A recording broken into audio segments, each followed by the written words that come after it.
amigos de LP Pasión por el Derecho? Bienvenidos a esta nueva edición del segmento La Vida del Practicante, programa que busca rescatar las mejores historias de los estudiantes de Derecho en calidad de practicantes.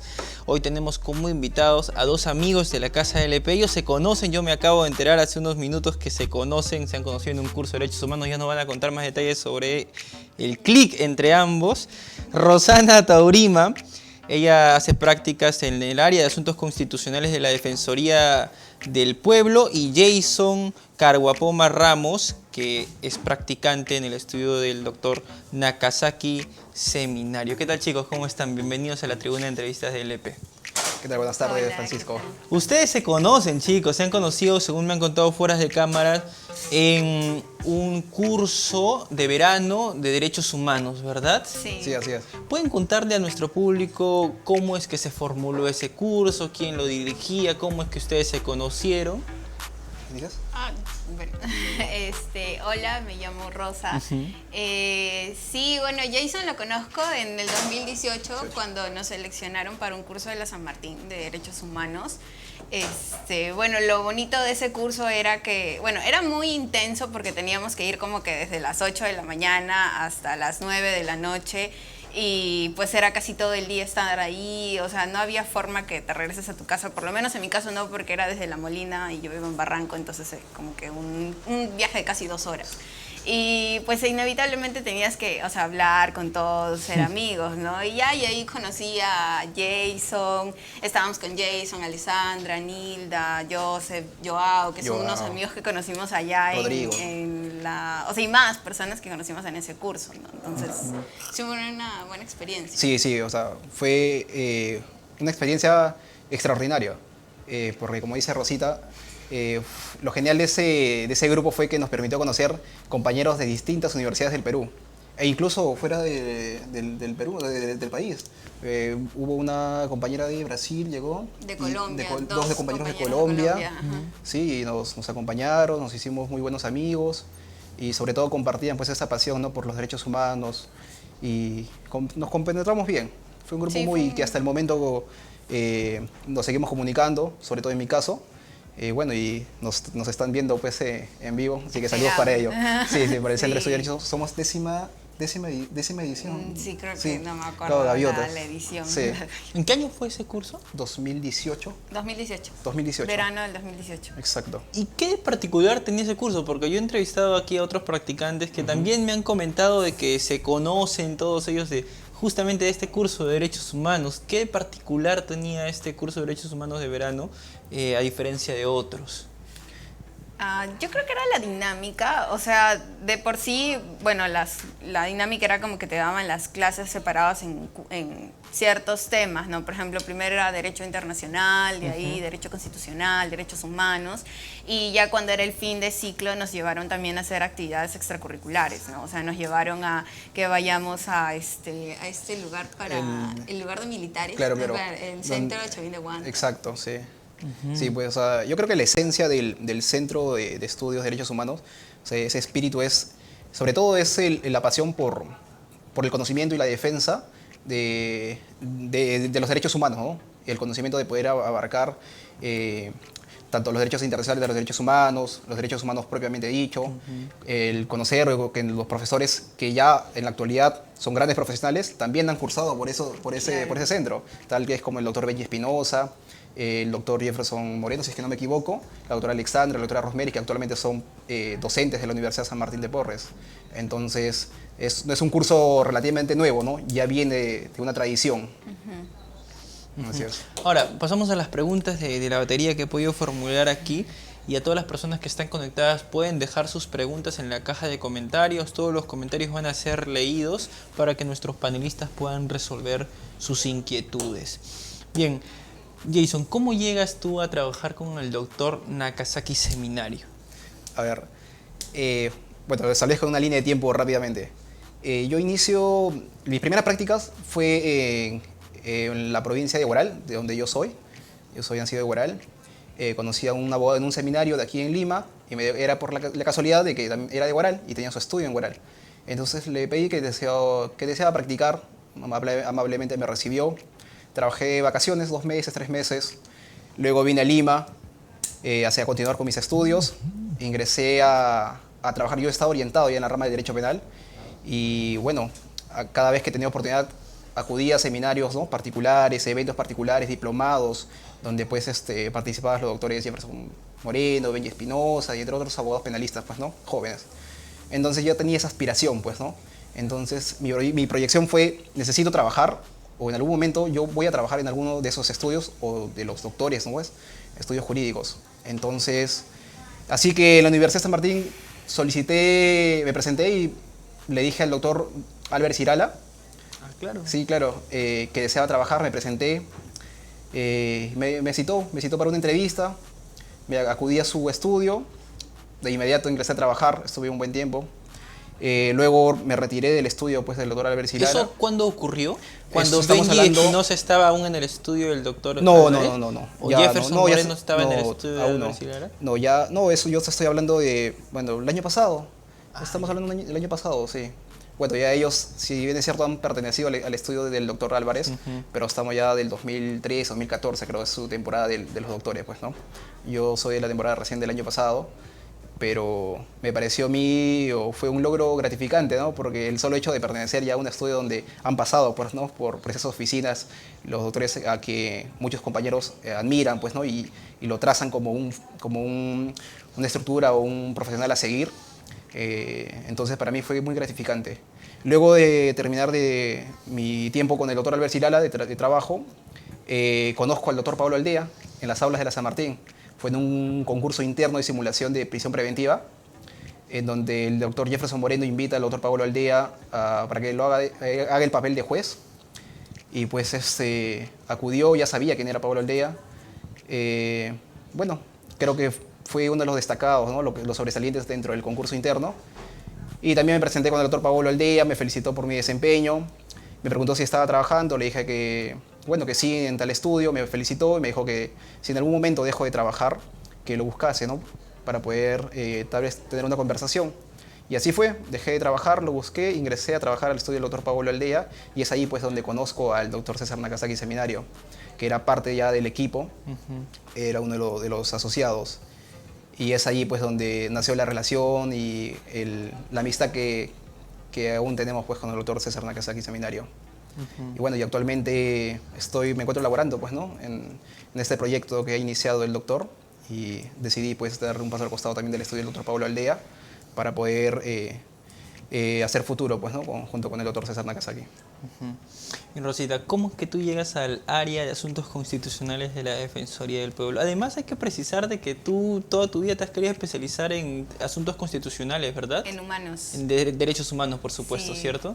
O sea, bueno, en realidad mi interés por los derechos humanos parte desde mi primer año de la universidad, cuando me metí a hacer pues actividades como el MUN, algo así. Y de ahí me empecé a dar cuenta que, bueno, la dinámica la dejé porque no me agradó mucho al final, pero lo que sí me gustaba era el tema de los derechos humanos en sí, ¿no?, el estudio. Y ahí es cuando empiezo a buscar de alguna u otra forma actividades que vayan más relacionadas a eso, ¿no? Entonces en el 2018 justo yo participo en el concurso Yachay, que es organizado por la Católica. En ese año pues también ganamos en San Marcos, y ya a partir de eso, como todo el año me había dedicado al concurso, dije, bueno, ahora sí tengo que buscar prácticas y ponerme de verdad a trabajar. Entonces justo vi la convocatoria de asuntos constitucionales. Para mí era la primera vez que postulaba a una entidad pública. De hecho siempre de broma me decía como, bueno, algún día postularé, pero o sea, era la primera vez que en realidad postulaba, no conocía a nadie adentro. Había más miedos que ganas. Claro, había más miedos que ganas porque no sabía cómo era todo el proceso. De por sí pues es una plaza y se postulan 30, entonces obviamente es como que, bueno, ¿cómo será la selección?, ¿no? Pero dije, ya no pierdo nada, ¿no? Y de ahí postulé y me entrevistó mi jefe, Abraham García, con Karina Díaz, que es la jefa de la oficina, y también Pablo, que es un compañero de ahí. Ellos hicieron entrevistas hasta cada uno de los que postulaban. Y bueno, yo ya estaba como que diciendo, no, tal vez no me escojan. O sea, yo estaba, bueno, ya buscaré otras opciones, ¿no? Y de hecho, la forma en cómo yo me enteré que había ingresado también fue peculiar, porque yo no había tenido más interés de repente de buscar o de enterarme mucho más qué pasó con esa convocatoria, ¿no? Antes de pasar a eso, yo quiero saber cómo es que ellos hicieron el primer contacto contigo. ¿Te llamaron, te enviaron un correo para que vayas a la entrevista personal? Ay, ¿cómo? Sí, claro, me llamaron porque las inscripciones por la Defensoría son virtuales. O sea, ellos te hacen llenar como tu CV virtual. Una cosa así. Y de ahí si salen las convocatorias, tú pones postular. Entonces, de ahí ellos te contactan o publican la lista para las personas que están aptas para la selección y de ahí te llaman para recordarte que tienes que ir. ¿Recuerdas dónde te cogió esa llamada? Creo que estaba comprando. Entonces, sí, yo creo que estaba comprando. ¿Qué te dijeron? No se olvide que tiene una entrevista a las 3 de la tarde, ¿no? Entonces dije, ya, miré. O sea, sí, así fue. Llegaste a la entrevista, ¿2 personas te entrevistaron? ¿O fueron no, tres personas. 3 personas. Ajá. ¿Eras tú y 3 personas más? Sí. Sí, Ya, 3 personas. ¿Qué recuerdas de esa primera entrevista de trabajo? Yo estoy seguro que muchos estudiantes de Derecho que van a afrontar seguramente aquí un tiempo su primera entrevista de trabajo para comenzar a hacer práctica, quieren saber tu experiencia. Bueno, en realidad fue curioso porque lo primero que me preguntó mi jefe fue ¿cuál es tu interés? Entonces yo le fui sincera y le dije, en realidad a mí me llama bastante la atención humanos. Y me dijo, entonces, ¿por qué estás en el área de concilio? Le dije, pero es que siempre está relacionado, ¿no? Y la verdad es que sí, o sea, mi área siempre está bastante relacionado al tema de derechos humanos. Es desde la parte constitucional y eso es algo bueno y agradezco bastante de la oficina porque siempre tenemos esa visión, no solamente constitucional, sino también desde la perspectiva de humanos, ¿no? Ahora, hay que precisar de que es inusual que en una entrevista de trabajo o en una entrevista para ser practicantes hayan 3 personas que te entrevisten, ¿no? Normalmente siempre hay una persona y luego, bueno, pasas un filtro a otro, pero no 3 personas que tú no te esperabas eso, me imagino. No, o sea, no soy como que creo que cuando me pongo nerviosa no es muy notorio, o sea, normalmente dicen que no parezco que estoy nerviosa, pero a mí lo único que pensaba era, bueno, tengo que mostrarme tal cual soy porque así me van a conocer después, si es que me contratan, así que trataba de pensar eso, ¿no? Trataba de ser lo más sincera posible y también lo más tranquila, ¿no? En una entrevista. ¿Y cómo te preparaste para esa primera entrevista de trabajo? ¿Tutoriales de YouTube? ¿Cómo responder en una entrevista de trabajo? No, de verdad que no, o sea, no hice como que un estudio previo a cómo hacer en una entrevista, ¿no? O sea, yo decía, bueno, voy y si pasa, pasa, y si no, no pasa, o sea, con fe, exacto.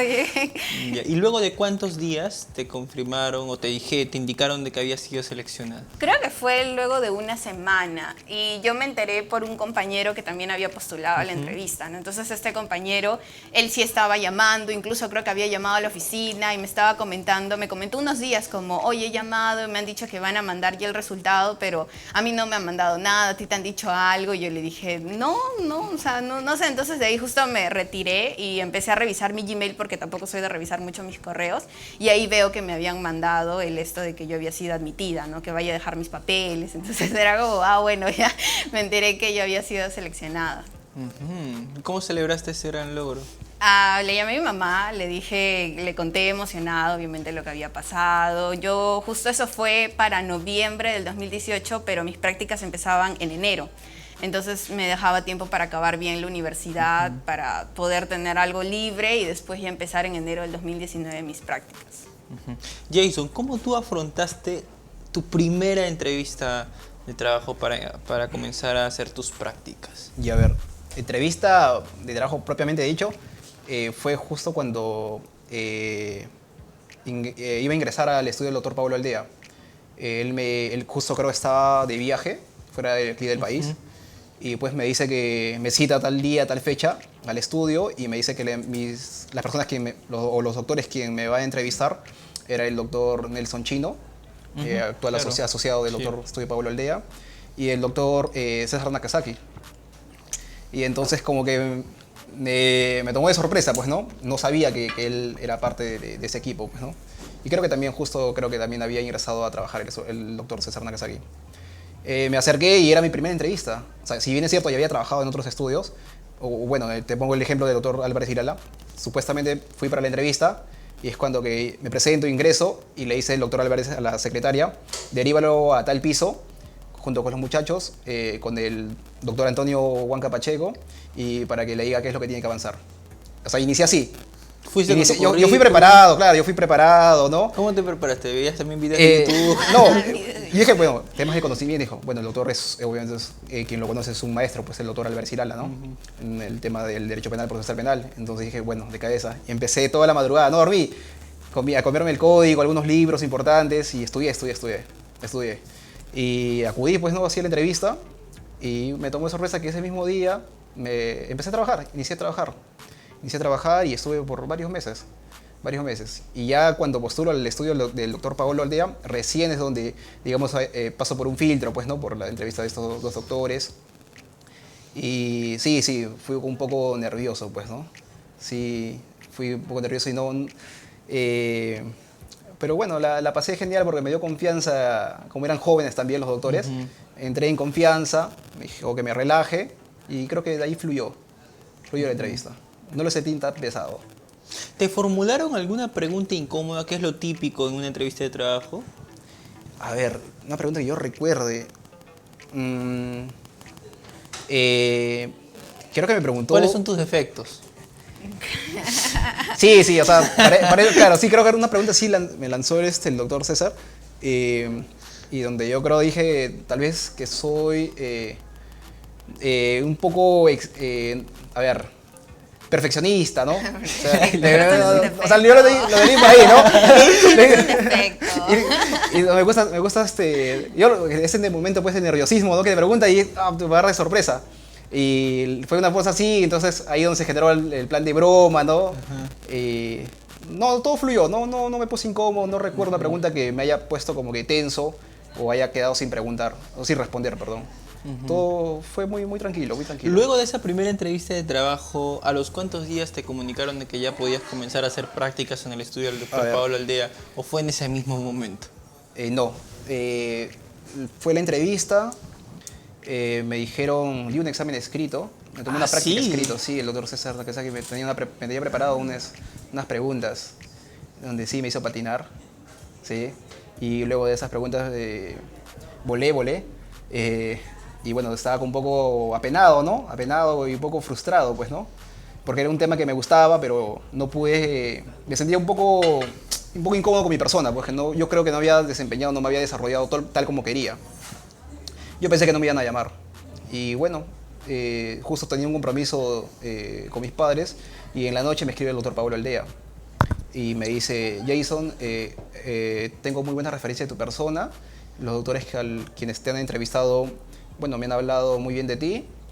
Y así que espero que ya estés listo, preparado para poder iniciar con nosotros. Y digo, claro, encantado, doctor, con mucho gusto. Y ya, creo que a los 3-4 días me citó ya para poder iniciar a laborar.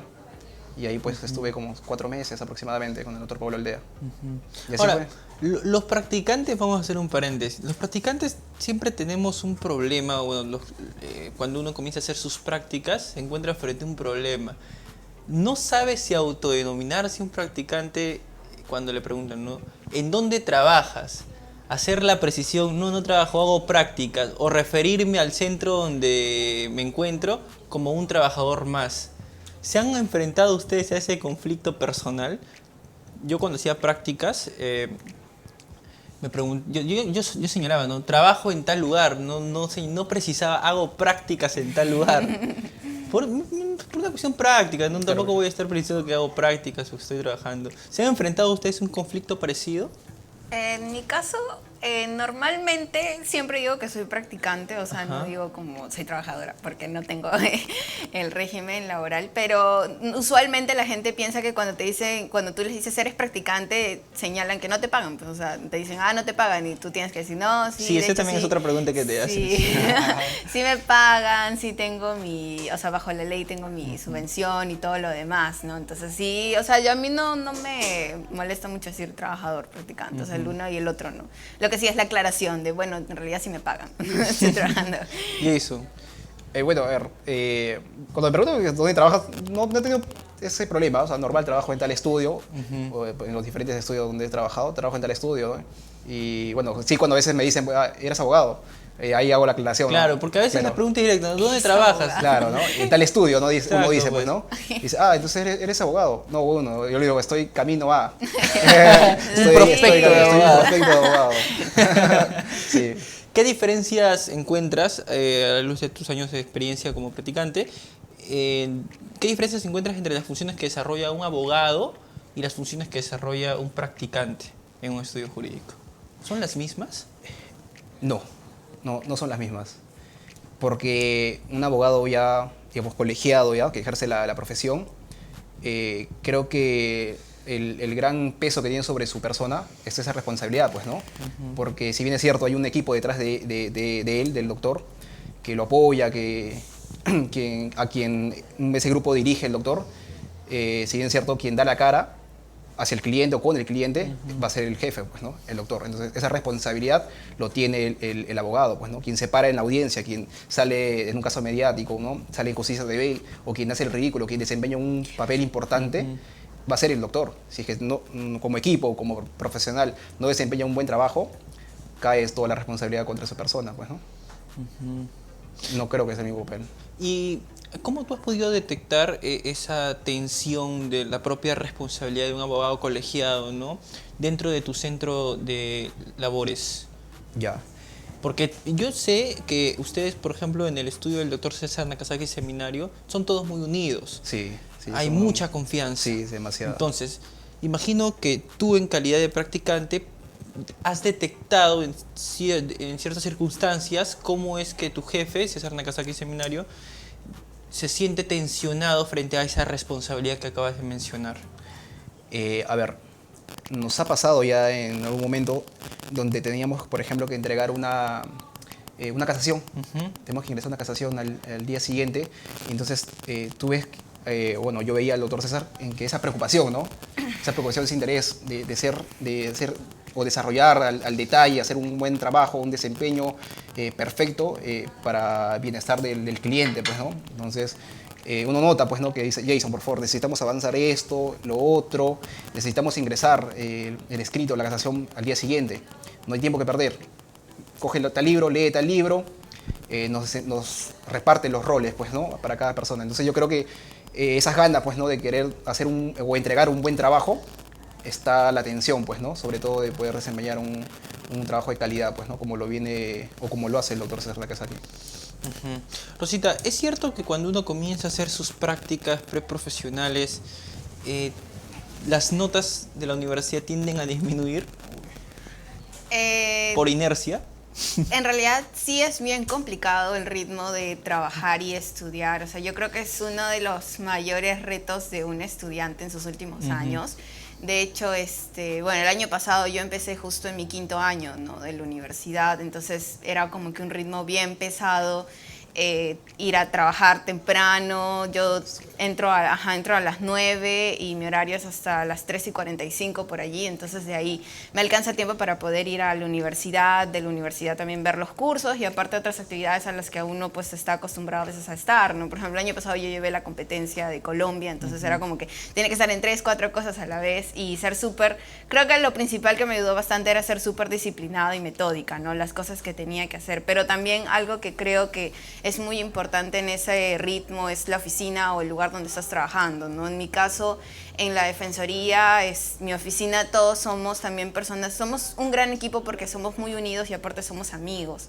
Entonces, entre todos nos ayudamos, entre todos nos apoyamos y más allá de eso también hay esa situación de que entienden que uno siendo estudiante también pues tiene, no solamente está como que con el trabajo, sino también tiene las cosas de la universidad y pues tienen que ayudarte a que o no pierdas el año o no pierdas algo que estés haciendo en el medio, ¿no? O sea, son flexibles con tus horarios. Claro, en mi caso sí han sido bien empáticos en esa situación y me han apoyado bastante a yo poder haber llevado muchas metas que me planteé el año pasado, pero sobre todo haber podido mejorar en las situaciones académicas y profesionales con ellos, ¿no? Entonces, sí, yo creo que parte bastante del lugar de trabajo donde tú estás para poder llevar el ritmo de ser estudiante y no necesariamente perjudicar tus notas académicas y no olvidarte de tu vida académica, ¿no?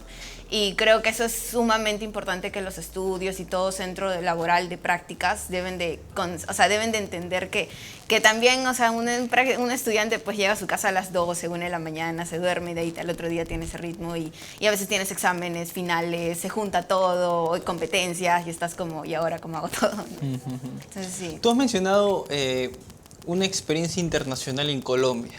Claro. ¿Podrías comentarle a las personas que están viendo esa transmisión en vivo de qué se trató? Sí, yo el año pasado tuve la oportunidad de ir con la Universidad de San Marcos a la competencia de Medellín de Derechos Humanos. El año pasado San Marcos también ganó el primer puesto, pero es una competencia, la dinámica de estas competencias es que te dan un caso y a partir de este caso tú tienes un rol, bueno, si es de Derechos Humanos, el rol de víctima o de Estado, ¿no? En este caso nosotras fuimos las representantes de las víctimas.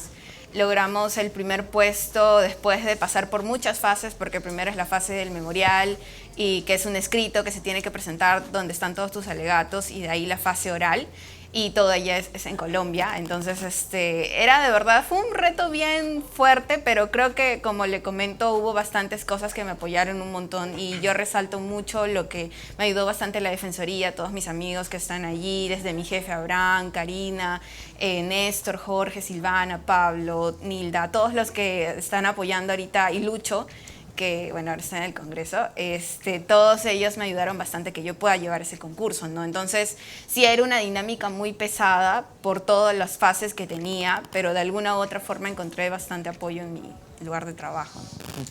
Ahora, chicos, hay algo que es bastante cierto, ¿no? Estudiar, trabajar, acudir a reuniones familiares, a veces ese tridente es incompatible por los tiempos, ¿no? A veces Sí. uno desearía que el día tenga más de 24 horas para poder cumplir con los pendientes. Pero, ¿cómo es que tiene que hacer un practicante, un estudiante de Derecho, que tiene esa rutina tan ajetreada para poder ensamblarla y no morir en el intento? Jason. A ver, voy a explicar sobre mi experiencia. En realidad, creo yo que a veces uno como practicante, y como tú lo has dicho, el horario es muy ajetreado, ¿no? Es muy, muy compacto. Ya desearía que tenga 30, 40 horas al día, ¿no? Creo que debe privarse de algunas cosas. ¿Cómo qué? Por ¿De qué te ejemplo, has privado tú?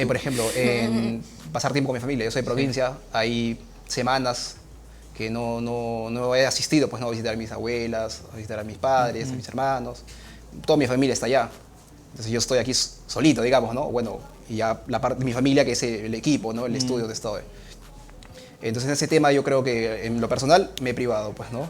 Digamos, reuniones ya de los amigos, gente de la promoción, el colegio, algunos eventos importantes, matrimonios de algunos compañeros, eventos importantes de algunos primos. Entonces esas cositas a veces uno se priva, pues, ¿no? Y todo por desempeñar, pues, ¿no? O seguir aprendiendo cada día más. Y por quedar bien, sobre todo a los ojos del jefe, pues, ¿no? Que uno quiere, pues, ¿no? Como practicante, uno siempre busca la posibilidad de quedar bien, de que tu jefe te aprecie, te estime y que tenga un buen concepto de tu persona, pues, ¿no? ¿Te has privado de algunos hobbies? Sí. ¿Cómo cuáles? Yo amo el deporte de contacto. Eso fue el boxeo, Muay Thai. Y ya... Como tu jefe, como Claro. Nagasaki. Es que te lo juro que, como te cómo contaba haces? fuera de cámaras, ¿Y cómo con él, haces? con él compartimos muchas cosas en común. ¿Así? Hemos practicado tal, nos gusta, hemos hecho también, somos también apasionados del fútbol, nos gusta el deporte, él ha practicado años, el deporte de Muay Thai. ¿Y practicas los deportes de contacto en el estudio también? Te cuento, te cuento, a veces cuando estamos muy cargados, Se pelean. salimos antes del almuerzo, nos vamos un rato ahí al parque Ya. y tratamos nos hemos comprado pues nuestros implementos y todo, y ya nos liberamos una hora, porque no nos, imagínate, ir Pero al ¿qué gimnasio. significa nos liberamos? Nos ponemos Se a golpean. hacer Se agarran sparring, golpes. nos ponemos a hacer sparring, a boxear, Entre ellos, y es como, parece mentira, la persona a quien le gusta, le apasiona ese deporte, se siente genial, pues, ¿no? Se siente genial, esa adrenalina que sientes es otro mundo, y es donde te da la oportunidad de liberar toda esa tensión, pues, ¿no? En mi caso sucede eso. Cuando también se molesta contigo, dice, vamos al parque. No, A la vuelta. el doctor, lo bueno, Usarla como no sé si es una virtud del doctor César que he hecho tantas cosas y nunca se ha molestado conmigo. O sea, enojado a tal punto, no sé, pues de despedirme. No, lo he sacado de quicios y nada. Solo me dice Jason, por favor, esto no. Y bueno, lo que hago es también, pues, ¿no? Pedir disculpas y ahí quedó el tema. Y seguimos, como que no pasó nada. Es una virtud del doctor y es por eso tal vez que me siento muy a gusto y como todo el equipo se siente a gusto de trabajar, pues, ¿no? Junto con el doctor César. Es lo genial. ¿Hay alguna metodología particular de trabajo? ¿Hay una mesa? Para empezar, yo he sabido que en el estudio del doctor César Nakasaki, el doctor ha instalado su estudio en su propio departamento, Sí, en su departamento, sí. Hemos iniciado. Es un proyecto nuevo, como sabes. Claro, es un nuevo estudio. Es un nuevo estudio. Hemos iniciado un proyecto cuando el doctor César decide dar un paso al costado del estudio del doctor Paolo. Bueno, tuvimos una conversación y había sido tanta la amistad que habíamos formado, tanto ese aprecio, el respeto. Y quien era en el estudio, quien me formaba, era el doctor César. Te cuento, o sea, en las amanecidas, nos amanecimos en el estudio. Cuando íbamos a audiencia, me llevaba a las audiencias. Entonces, hicimos como que un buen compañerismo, ¿me entiendes? Y bueno, cuando me entero que el doctor ya renuncia, pues decide retirarse del estudio del equipo del doctor Paolo, converso y le digo pues que deseo apoyarlo en este nuevo proyecto y que voy a estar ahí para lo que necesite. Que él decida si es que inicia con esta meta y estaré ahí. Y hasta que recibí su llamado y se concretó el proyecto, iniciamos los dos, recuerden, iniciamos solamente los dos y actualmente en un par de meses nos ha ido bien, nos ha ido perfecto. Para hacer 2 meses nos ha ido bien al estudio, al equipo y actualmente ya hemos incorporado un abogado al equipo. Entonces somos 4 personas, ya 2 abogados con César, hay un bachiller que ya está en estos meses también ya se colegia, entonces van a ser 3 abogados del estudio y bueno, y yo mi persona pues, ¿no? Como practicante o asistente, que también espero en algún futuro no muy lejano, también pasar a ser parte pues, ¿no? del equipo de abogados del estudio. Que dicho sea de paso es la manera en cómo comienzan todos los estudios. Yo he escuchado numerosas experiencias de abogados muy reconocidos que comenzaron en su departamento. Así es, que comenzaron en su casa. Hay uno conocido, creo que lo ha contado, ¿no? Claro. En el EP, o sea, han comenzado pues hasta en garaje, tengo entendido yo, algunos doctores. Cargando los propios Eternit. Se escuchan numerosas historias como esas, ¿no? Que comenzaron en sus casas, en un pequeño espacio. La proyección, claro, la proyección de César fue eso. Nos decíamos, bueno, lo bueno de irnos o iniciar un nuevo proyecto, me decía él, pues, ¿no? Va a ser que vamos a tener bastante tiempo para conversar, debatir y leer mucho, pues, ¿no? Porque vamos a tener bastante horas libres. Y al día de hoy nos hemos dado cuenta que el crecimiento ha sido muy rápido y que no nos esperábamos el crecimiento tan rápido. Y es muy gratificante, ¿no? Ver nacer y empezar un nuevo proyecto, sobre todo en mi época o mi etapa de practicante, de estudiante universitario, y ver crecer pues, un proyecto que he visto o que he iniciado junto con un abogado, no te imaginas, no tiene precio. Rosita, ¿qué cosas sacrifica un estudiante de Derecho en calidad de practicantes para cumplir con todos los pendientes de la Universidad del Trabajo ¿no? Y de los concursos, ¿no? Que tú te gusta participar en numerosos concursos. Sí, en verdad, como decía Jason, a veces sacrificas bastante, no sé, de compartir tiempo con la familia o cuestiones o salidas con amigos. A mí me pasaba que cancelaba muchas salidas con amistades justamente porque o tenía que hacer algo en la universidad o tenía que hacer algo en la competencia o algo así, ¿no? Pero en general yo sí creo bastante que uno debe de equilibrar todas esas situaciones y no como, bueno, voy a dejar de lado totalmente esto para llevarlo a cabo, ¿no? Yo sí creo que uno debería como que tratar de llevar todas esas actividades, ¿no? Y en el caso de mi trabajo, de alguna u otra forma, eso sí me lo ha podido permitir, ¿no? Desarrollarme no solamente profesionalmente, sino también en algunos aspectos que a mí me gustan. Por ejemplo, yo soy de las personas que a mí me gusta mucho bailar, entonces me he podido inscribir en bastantes cursos de baile, bueno, ahora en verano, ¿no? Pero obviamente es algo rutinario que intento hacer porque sí me gusta, o sea, me gusta de alguna u otra forma llevar ese deporte como una disciplina, ¿no? Entonces sí, sí creo que uno debería de tratar de equilibrar toda su vida, pero a veces también cuando ya estás con varias actividades se sacrifican salidas o viernes o sábados o domingos en tu casa estudiando, ¿no? Entonces sí es un poco sí es un poco así a veces la vida. ¿Qué funciones realizas en el área de asuntos constitucionales de la Defensoría del Pueblo?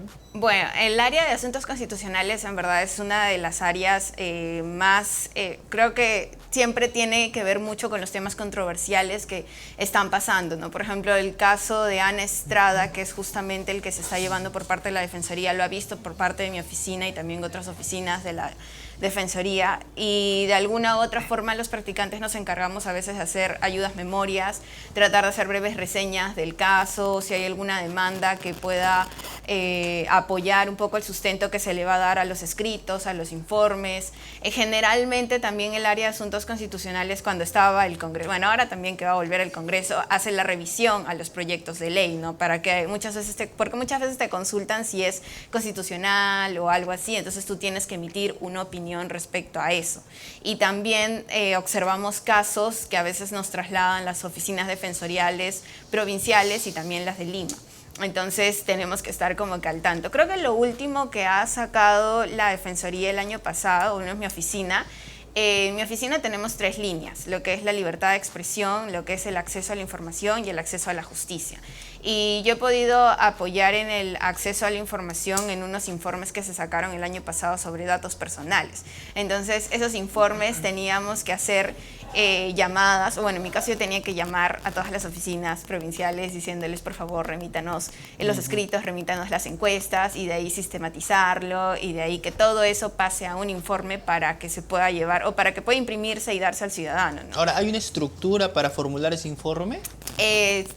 No hay como, sí, una estructura. ¿Directrices o algo por el estilo? Claro, o sea, de por sí ya creo que en la Defensoría algo que sacan bastante son justamente estos informes, pero también queda mucho al pendiente de cómo la propia oficina quiere trabajar, ¿no? Por ejemplo, la adjuntía de la mujer trabaja de alguna forma los informes y la adjuntía de constitucional trabaja de otra forma, algunos puntos, ¿no? Pero casi siempre se sigue el mismo modelo de emitir recomendaciones, conclusiones, especialmente para las personas, para el ciudadano, ¿no? En general, porque hacemos manuales que traten de ser didácticos, que traten de hacer que también el ciudadano entienda un poco cómo es que son los datos personales o algo así, ¿no? Y es toda esa recopilación, pues lleva un tiempo, un proceso largo, pero que sí es bien trabajado.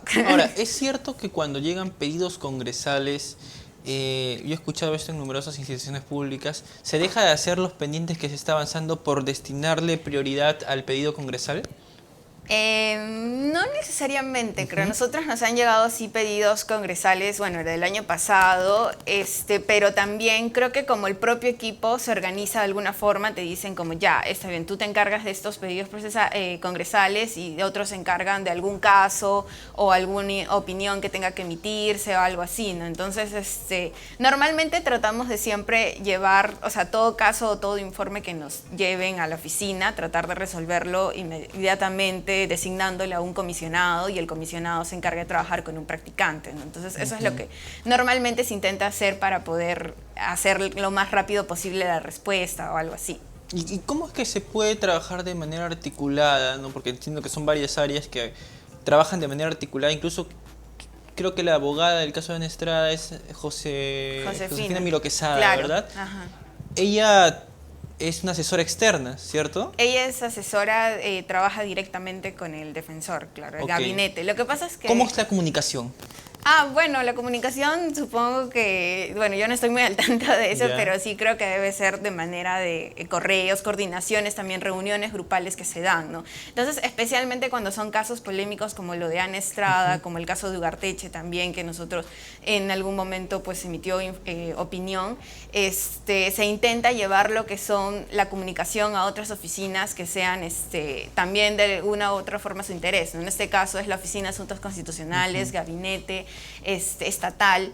Entonces, entre todas ellas se hace un plan, una mesa de trabajo, se coordina, se dan las tareas a cada una de las oficinas para que se cumpla con los plazos de la entrega de este pedido o algo así, ¿no? Entonces, sí, es un poco, o sea, más o menos creo que esa es la dinámica. ¿Y cómo es que te has sabido, es la primera vez que haces prácticas, ¿verdad? Claro. ¿Cómo es que te has sabido acoplar al grupo? O sea, ¿Te costó bastante? La verdad es que no. Yo sí antes de entrar a trabajar estaba como que un poco asustada porque decía, ahora cómo será, no sé, no tengo mucho, creo que mucha experiencia de trabajar con personas mayores, o bueno, no tan mayores, son casi de 28, 30 por ahí, pero en mi caso sí, yo pues sentía que era un poco, iba a ser un poco tal vez para mí, que soy una persona a veces un poco tímida, me iba a intimidar un poco con eso, ¿no? Pero la verdad es que no, porque creo que todos en la oficina tienen alguna característica que lo hace que el equipo funcione, ¿no? Tenemos un buen sentido del humor, entonces siempre estamos trabajando, pero también liberamos el estrés a veces con un par de bromas. Entre todos somos amigos, creo que eso es algo muy bonito porque cada logro, cada fallo, cada cosa, siempre intentan ayudarte a que mejores en ese aspecto, ¿no? Entonces siempre hay esa situación como de ayudar al otro y no tanto como, bueno, no, este es mi trabajo y ya. Y creo que eso funciona bastante, especialmente porque también Abraham García, que es mi jefe, es una persona que siempre mantiene la calma. O sea, nunca ha habido una situación o sea, no hay, sí hay situaciones críticas, porque sí, siempre hay crisis, o bueno, a veces, pero es una persona que siempre mantiene la calma y es como que siempre tiene ese porte a tratar de buscar las soluciones respecto a problemas que pueden haber, ¿no? Entonces, en mi caso, yo me llevo súper bien. Cuando yo entré también, la mayoría eran hombres, entonces era como que éramos 3 chicas, no, claro, 3 mujeres, yo, la practicante, mi jefa y otra comisionada, y de ahí todos los demás eran hombres, como 7 hombres por ahí, y Rinita, que es nuestra secretaria. Y la cosa es que todo, o sea, igual es un poco intimidante porque, no sé, todos eran chicos, pero la verdad es que me acoplé bastante con todos ellos, con sus bromas, con las cosas que ellos dicen, con el día a día, o sea, es en general muy, muy bonita la dinámica, ¿no? Hay preguntas en el público. Diego Noronaval. Digo, Noroña. Noroña. Diego Noroña Val. Bueno, esta pregunta ya la respondiste, Jason. ¿Qué hacen los socios y asociados en el estudio seminario cuando están cansados de la rutina? Ya lo acabas de responder hace rato. Pregúntale cuáles son las 3 reglas sagradas del estudio.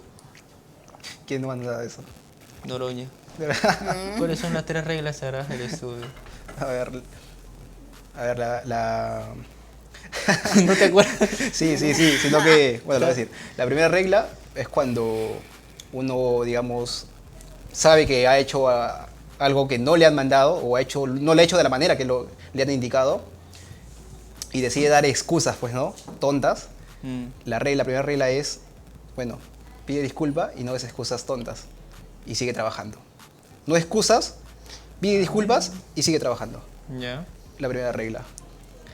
La segunda regla es cuando tratamos de mentirle a César, ¿no? Por algunas cositas. De repente tenemos un pequeño retraso y pues César dice, tenemos, no sé, reunión o tenemos que avanzar este trabajo 3 de la tarde aquí, ¿no? Y nos demoramos o tratamos pues, ¿no?, de mentirle, ¿no?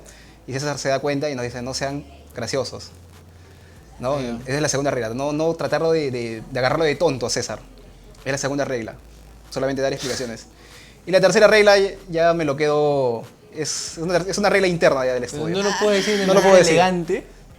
No, o sea, no, es una regla O interna. si no, formúlalo, paso con Rosita y nos los Son cuentas, secretos. pero de manera elegante, ¿no? Para que implícitamente los seguidores puedan deducir de qué se trata. Porque No, si no, solo- te lo van a poner en los comentarios, ¿no? No, solo es divertirnos nada más, pasarla bien. Divertido.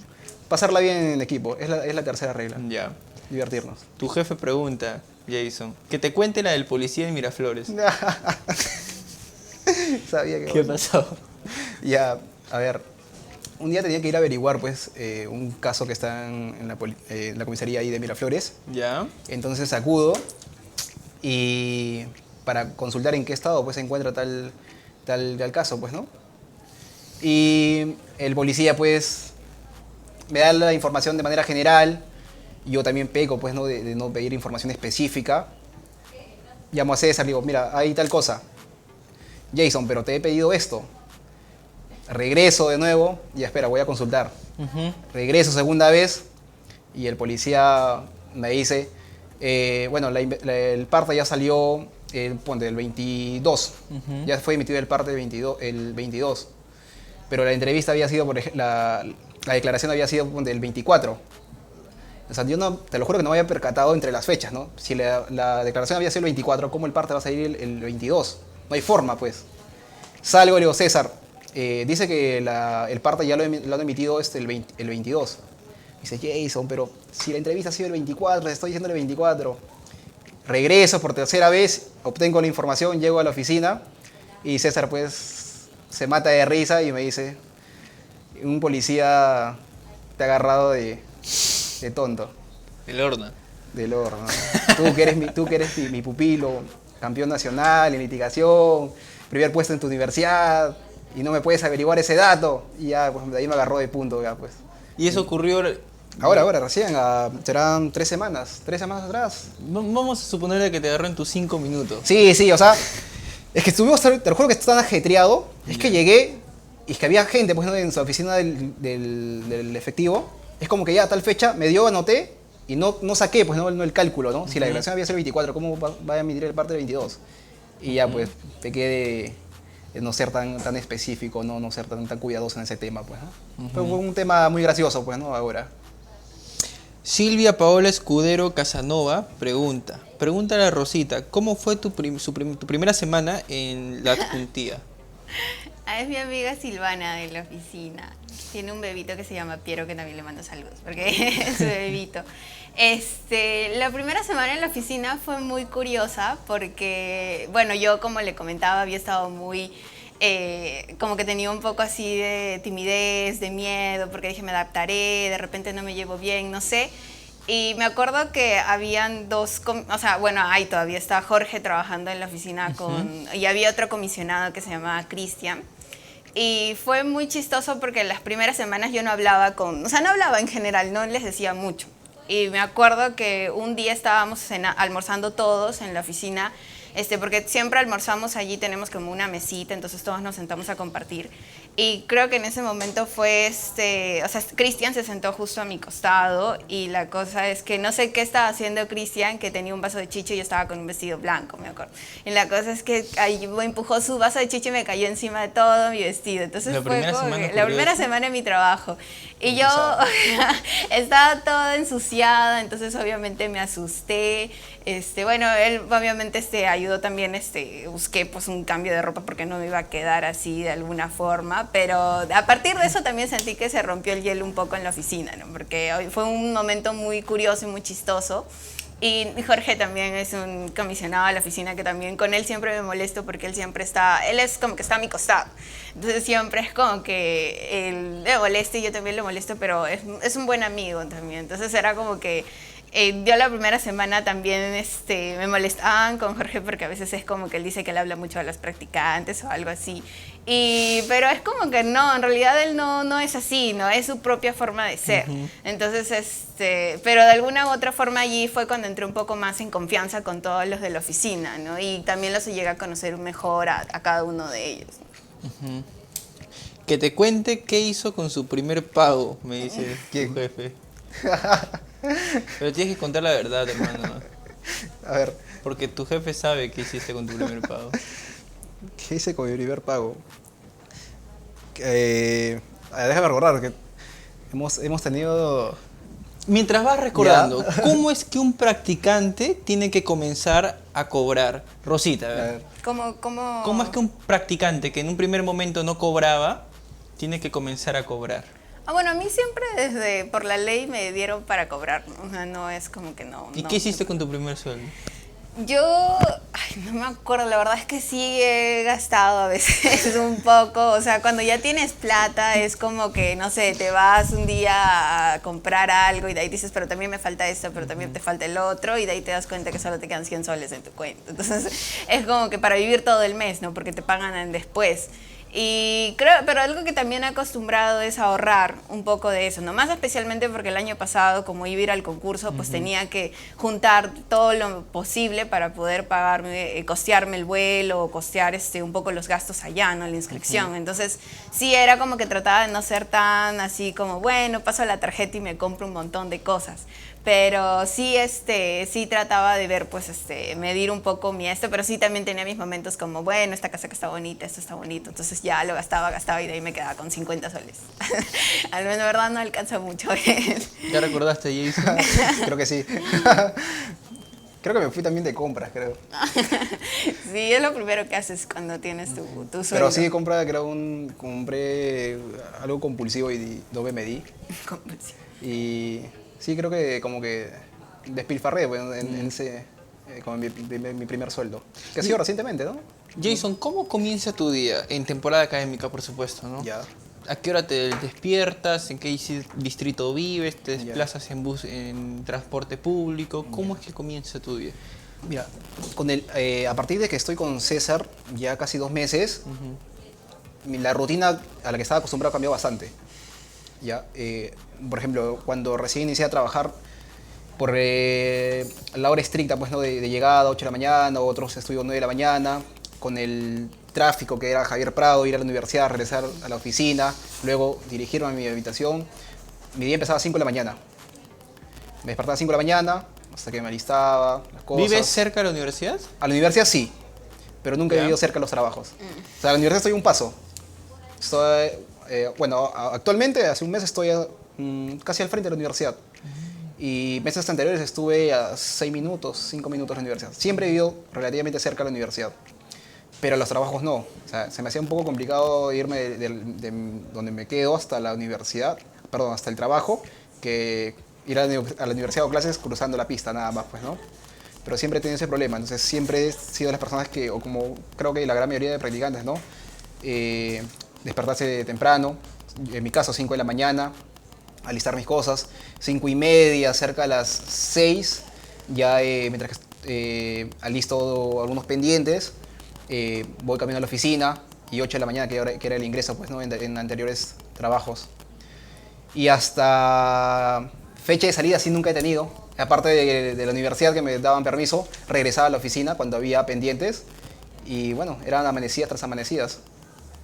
Y actualmente con César seguimos ese ritmo, pero creo que más estricto, porque no tenemos ya hora de ingreso ni de salida. Porque a veces, como la oficina está en el departamento de César, como que tenemos toda la comodidad de una casa. Entonces, como que tenemos el closet, llevamos unos ternos ¿no? de tener, por ejemplo, de emergencia, llevamos ropa de cambio, ropa de deporte, ropa de salida, ropa para las reuniones. Entonces, almorzamos allí, nos saciamos allí. O sea, prácticamente vivimos en la oficina, o al menos cuando estoy de vacaciones, vivo en la oficina. Vivo en la oficina, literalmente. Dormimos 2 horas al día, 2, 3 horas al día. Y el ritmo de César es, de verdad, es muy... Creo que muy pocos, o sea, muy pocos aguantarían ese ritmo. Es muy exigente. Muy exigente con el trabajo, la manera de desarrollar o de avanzar los temas. Es muy exigente. Sí. ¿Y es una convivencia hecha de las sumas y las restas pacífica o es que hay momentos en los que tienen que colocar paños fríos? No, todo lo contrario. Como te comenté fuera de cámaras, somos una familia, somos hermanos, ¿no? Hay tales que no llamamos doctor o solo llamamos, si viene César, pues nos decimos hermanos. Hermano, pásame esto. Hermano, ¿estás en la oficina? No. Hermano, tal cosa. Hermano, quiero dormir media horita, soy full. No, hermano, no te preocupes, yo te cubro. Descanso yo, media hora, a veces me dejan de buena gente, me dejan 1 hora a dormir. Me despierto, cubro a mi otro compañero, se va a descansar, cubrimos a César y nos complementamos, ¿no? Y la pasamos bien. La pasamos bien, es un ambiente muy, muy jocoso, bien alegre, no hay forma de que te aburras ahí en el equipo. Rosita, ¿quién inspiró tu vocación por los derechos humanos? Normalmente siempre es un profesor a quien uno lo escucha en clase explicar un tema interesante, ¿no? Y dice, yo quiero ser como él, quiero especializarme en esa materia en la que él es un especialista. ¿Hay algún docente que haya inspirado esa vocación tuya por los derechos humanos? Bueno, yo creo que por los derechos humanos, como que en mis primeros años no tenía tanto ese acercamiento con profesores, pero yo creo que una profesora que me inspira mucho es la profesora Beatriz Ramírez, que enseñó género y derecho en la universidad, que de hecho también... Ramírez Boroto, ¿no? Ajá, Ramírez Boroto. Para mí es una profesora espectacular en todo sentido, es un gran ser humano, es muy buena académicamente, y de hecho ella también estudió en mi mismo colegio. Entonces, venimos del mismo colegio, diferentes promociones, pero de todas formas a mí sí me gustaría en algún momento especializarme mucho más en los temas de género y derecho. De hecho, es una rama que, bueno, de parte de derechos humanos, pero está como que muy relacionado a los temas que a mí me llaman bastante la atención. Entonces, la profesora Beatriz el año pasado nos ayudó un montón a mi equipo, justamente que llevamos el concurso, que también eran temas de género. No solamente nos ayudó, sino también yo llevé el curso con ella de género y derecho, entonces también tenía que ser estudiante de todas las cosas que ella nos mandaban. Y es como que a mí me inspira bastante, o sobre todo me alegra que pues en la carrera de Derecho siempre se visibilice mucho más a las profesores, a las mujeres, ¿no? En este caso, ¿no? Y sobre todo una profesora tan buena como la profesora Beatriz. Jason, ¿qué profesor, qué amigo inspiró tu vocación por el derecho penal? Creo que como a muchos, el doctor César Nakazaki Servió. Antes de que, y es por esa razón, te cuento una anécdota, es por esa razón que yo ingresé en un primer momento a la Universidad de Lima, ¿no? Porque siguiendo pues la biografía del doctor, me entero pues que él cursó la carrera allí, era profesor de la casa de estudio, entonces decido ahí postular a la Universidad de Lima y ingresé, tuve el honor pues de ser uno de sus alumnos y incluso hasta cuando me trasladé a la San Martín, claro, ellos sabían que yo venía a la de Lima. Cuando cursaba el curso de verano con ellos, di mi examen a la San Martín. Sí. Y entonces me trasladé y regresé a la de Lima y le pedí permiso al doctor Nakazaki Servigón que me acepte como alumno libre. O sea, ya estando en la San Martín, le dije, doctor, yo quiero ser parte o formar parte del equipo de alumnos de su alumnado, por favor, permítame ingresar a su clase. Y me dijo que ya, con mucho gusto.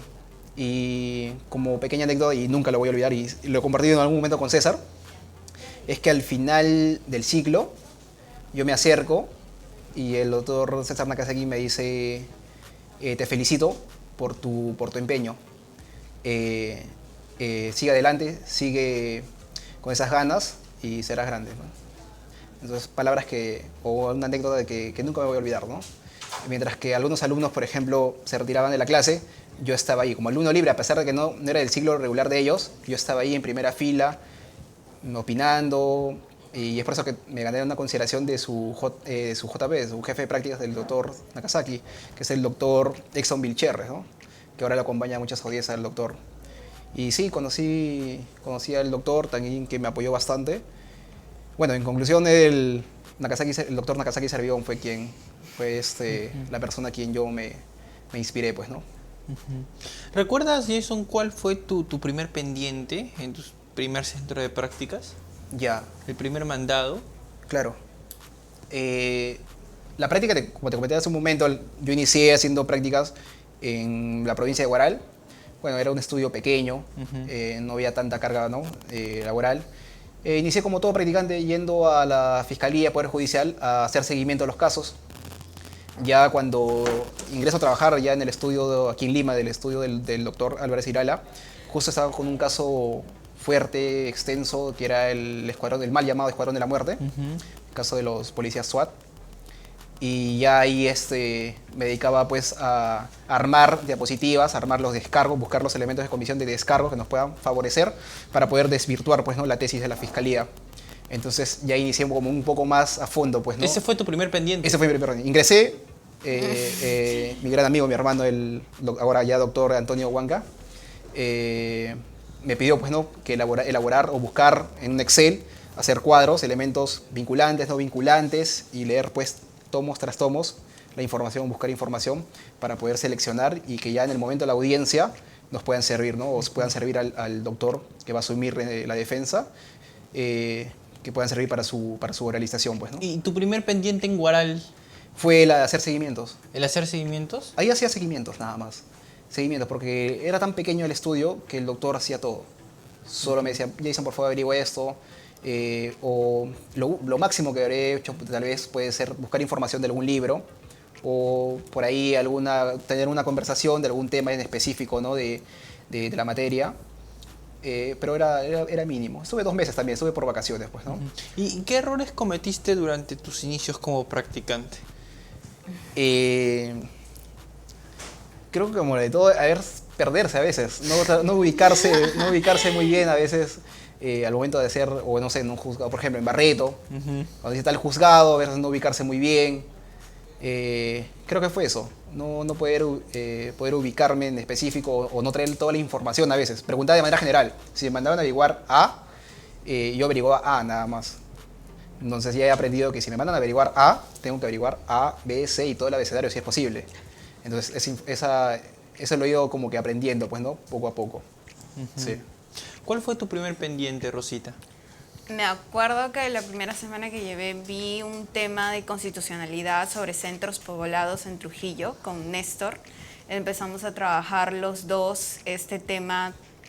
Eran unas ordenanzas, me acuerdo, de unos una creación de tributos que iban a dar. Entonces era como una combinación de derecho constitucional con derecho tributario, y la verdad con derecho tributario no soy su amiga, o sea, la verdad no me gusta mucho, pero sí me acuerdo que vi bastante eso con él. Entonces de alguna u otra forma también tuve fallas porque no sabía cómo redactar el informe, cómo hacer el memo. Pero Néstor siempre es una persona que tiene bastante paciencia y sobre todo es una persona que siempre ha estado dispuesta a enseñar. Entonces, y aparte es un buen amigo y él como que me ayudó bastante a hacer ese informe y lo sacamos al final. Entonces, sí, esa fue una de las primeras cosas en la Defensoría. No hacemos, procuraduría, no es que vamos en la oficina. A veces sí, dejamos escritos en el PJ, pero no es algo muy común. Normalmente se hacen estos informes y siempre, bueno, está eso de que a veces nos pueden mandar a redactar una parte y tal vez no está del todo bien, pero siempre hay como una persona encargada que te ayuda a hacer eso, ¿no? En mi caso, yo también he tenido varias fallas en redactar informes. Me acuerdo que incluso hubo un informe que tenía que hacer antes de mi viaje a Colombia. Estaba a punto de viajar a Colombia y tenía que hacer ese informe y aparte tenía unos exámenes porque estaban en exámenes finales y aparte tenía trabajos de la universidad. Entonces estaba con un montón de cosas y me acuerdo que ese informe no lo redacté bien, pero Jorge, que era el encargado el comisionado encargado, me ayudó bastante en eso. O sea, me tuvo bastante paciencia, incluso los errores que yo tuve trató él de subsanarlos y de que se lleve, ¿no?, el trabajo. Entonces creo que incluso cuando hay esos errores nunca me han señalado así como, oye, tú has hecho esto, no, sino al contrario, me lo han tratado de enseñar de una manera donde yo pueda decir, ya, entonces ahora la siguiente lo voy a hacer mejor y así. Creo que ese siempre debe ser el método para todo lugar de trabajo, como que incentivarte a que mejores así de una buena forma. ¿Hay algún abogado, profesor tuyo o que ha sido profesor tuyo a quien consideres tu maestro? Como abogado, o sea, un profesor mío que considero mi maestro. Que te ha enseñado en San Marcos. Tú eres San Marcos, ¿verdad? Ajá. ¿Algún profesor que te haya causado una gran admiración a quien tú consideres un maestro?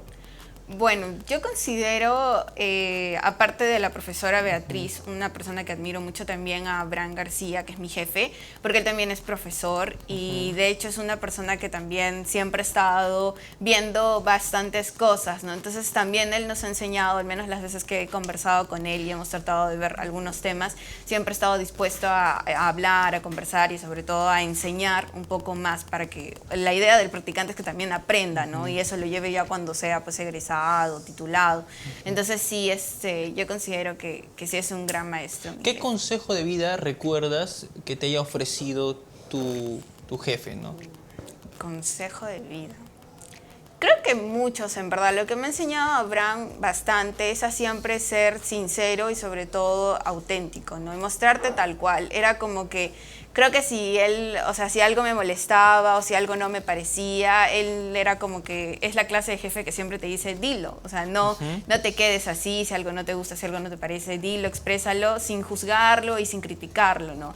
Y sobre todo también creo que es el liderazgo de poder mantener siempre la calma. A pesar de tener todas las actividades que puedan haber encima, es una persona que siempre ha estado con toda la calma, ¿no? O la serenidad del mundo para poder llevar las cosas. Y creo que eso es algo que a veces uno aprende cuando está siendo practicante, pues quiere hacer muchas cosas, ¿no? Y hacerlas bien. En mi caso es como que si yo no le hago bien las cosas también me tiendo a frustrar, pero de alguna u otra forma he estado aprendiendo que no podemos buscar pues siempre la perfección. Entonces siempre tenemos que tratar de calmarnos, a veces incluso con nuestros errores, ¿no? ¿De qué logro académico te sientes más orgullosa, Rosita?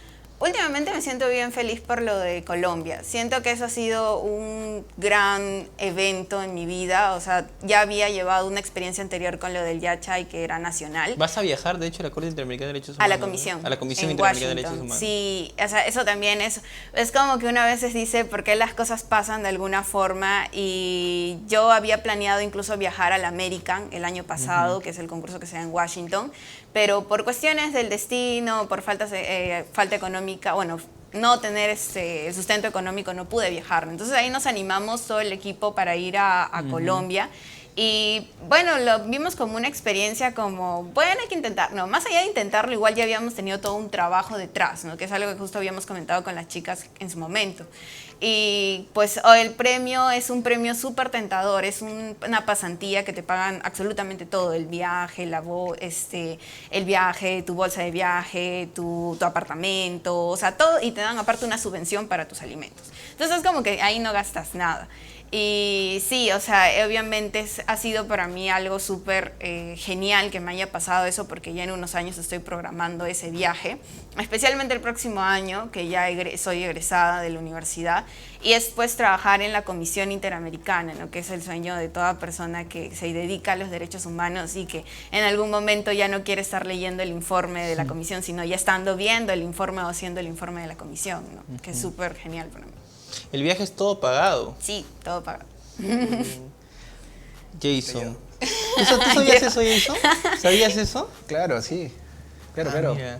Dicen que el círculo de los estudiantes de Derecho que atesoran este interés por los derechos humanos es muy reducido. ¿Eso es cierto? Sí, la verdad es ¿Son que muy sí, pocos? somos Sí. poquitos. Sí. O sea, no, como que entre todos siempre sí se ¿No es que se uno conocen. encuentre un estudiante de Derecho que se quiera especializar en derechos humanos muy a menudo? No, de hecho también más encuentras a personas penalistas o a civilistas, o sea, general, penal, civil.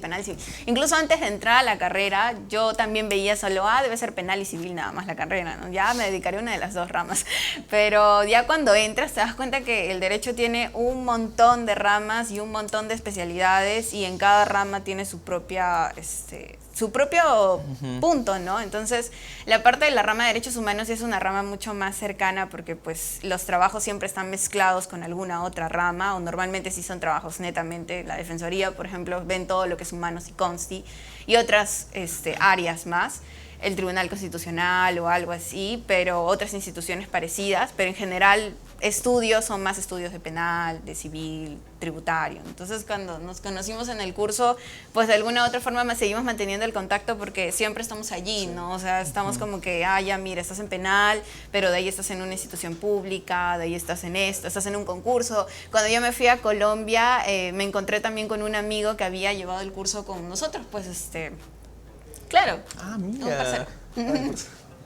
David, claro. con él, con él llevó el curso, entonces me lo encontré allá porque él también había ido a concursar a Colombia, y pues a veces es así, ¿no? Por eventos, por cosas, de ahí terminas como que teniendo ese mundito. Jason, ¿cuál es el consejo de vida que recuerdes, que atesores, que te haya ofrecido el doctor Nakazaki Seminario? Hay uno que me sorprendió, y creo que lo voy a guardar, pues, ¿no? para la posteridad.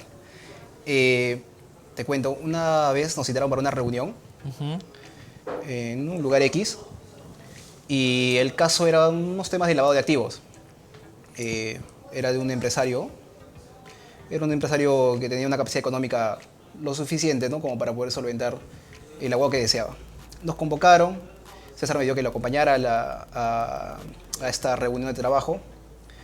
Llegamos a la reunión, nos presentaron ahí al cliente, y en un momento de la conversación, ¿no? del trato, con cómo va a ser la dinámica, la estructura del contrato y todo ello, este empresario nos insinúa o nos da a entender de que tiene un dinero que le podía ofrecer a César para tratar de arreglar, ¿no?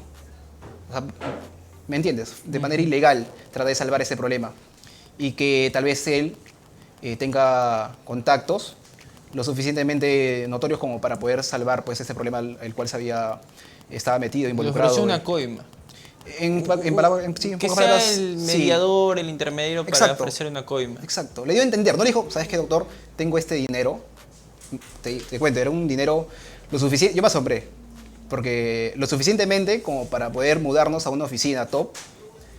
Y tal vez, que ahora es tema de broma, tal vez comprarnos un carrito. O sea, así de grande era. Y el doctor César, yo lo miré, me miró, vi la molestia en la cara de César, se paró, sacó su tarjeta y le dijo, cuando desees conversar seriamente, me llamas. Me dijo Jason, vámonos. Nos fuimos, me sacó y yo, mudo, o sea, no hablaba nada. Y en el carro me dice, Jason, en algún momento tú vas a ser abogado. En algún momento yo voy a estar ocupado, voy a tener algunas diligencias y tú vas a ir a representarme, vas a ir en representación del estudio, vas a ir a conversar, a tratar con los clientes. Y cuando alguien te ofrezca esto, lo que tienes que hacer es pararte e irte, no decirle nada. Porque si tú aceptas, no solo vas a fallar a ti como persona, a ti mismo como persona, a tu profesión, sino vas a fallar a tus padres, que tanto se esforzaron por educarte bien. Y al fallar a tus padres también me vas a fallar a mí. Entonces, cuando suceda eso en algún momento, espero que no sea así, lo que tienes que hacer es levantarte de la mesa e irte, me dice. Y es como que me quedé marcado, pues, ¿no? Y me dijo que es parte también de la enseñanza del maestro, bueno, del doctor Nakazaki Servigón, pues, ¿no? Que lo ha educado de esa manera, pues, ¿no? Así es. Eso jamás lo voy a olvidar. Y en esa conversación, luego de este suceso, ¿te confesó tal vez de que ha habido oportunidades en las que también se han presentado situaciones similares? Sí, es que ¿Es muy usual suelen esto? suele pasar. Más en estos, gente que tiene la capacidad económica lo suficiente como para poder hacerte una propuesta de tal magnitud, ¿no? Con decirte, imagínate, con decirte que nos alcanzaba como, ahora es tema de broma, como te digo, ¿no? A veces cuando tenemos que ir a Ancón, no sé, o a provincia, le digo, pues no, yo en tema de broma le digo, César, ahorita no tuviésemos el problema y tuviésemos con nuestro carro, le digo, pues, ¿no? y ahora es tema de broma, pues, ¿no? Pero en su momento fue un tema muy serio. Son de las pocas veces que lo he visto tan serio y tan formal a César, bueno, al doctor César Nakazaki. Y es una lección de vida, ¿no? Para mí. Que, bueno, aún soy practicante, que en algún momento voy a ejercer la profesión y que jamás me voy a olvidar de ese consejo, pues, ¿no? No volvió a llamar a este cliente. No, imagínate. Y sin decir el nombre, ¿no? Por supuesto. Obviamente. Pero ahora ustedes lo ven con otro abogado. No, perdimos el rastro. Era de provincia. Ok. Era de provincia. Era de provincia, sí. Ujú. Chicos, ¿qué consejos le darían a los estudiantes de Derecho que están viendo esta transmisión en vivo, Rosita? Para ingresar o para... Pues, ya, Para bueno, cuando comiencen a hacer sus prácticas. O ya en el pleno... O han comenzado a hacer sus prácticas, partamos de ese supuesto, de su primera semana. No ir con ropa blanca. no, ya no.